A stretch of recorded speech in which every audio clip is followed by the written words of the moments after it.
What do you think the report gives to local municipalities in general?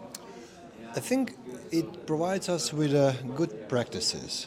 We can really find in this report some of the good practices which can inspire us at home in different cities around Europe to maybe implement the same or similar ideas as you did here in Tallinn, and they're explained well in this report. So it is, in a way, a source of inspiration and definitely a record of good practice.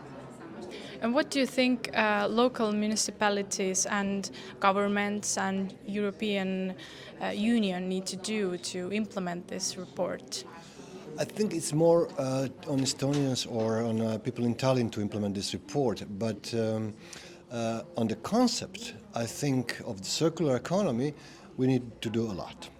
As I said during the discussion, we need to provide direct access to local authorities to EU funds. Now we have just access through national governments, and national governments make selections. So sometimes we are dissatisfied with their decisions. So we would like to have direct access as local authorities to EU funds.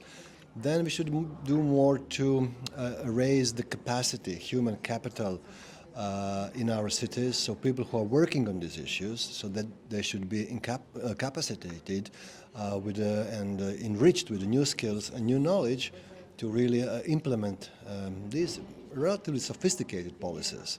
So we need to invest in people. And then what we need is appropriate legal framework, conducive to development of circular economy. We have directives which were enacted and passed in Brussels, and our governments just then transpose them in our own legislation.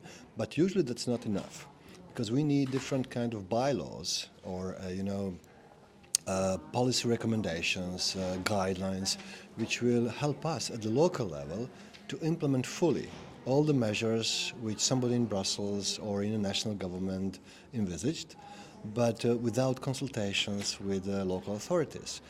And we are ones to implement these policies and measures. So then we tackle different practical problems which were not taken into considerations at the moment when they have shaped policies. So we should establish multi-level dialogue between local authorities, national authorities, and the EU authorities if we want a proper implementation of circular economy. It's not enough just to set targets, goals, or shape policies. You need to have direct consultations with people who are going to implement all of these. Otherwise, they will just face insurmountable problems, and they won't be able to implement what you requested from them.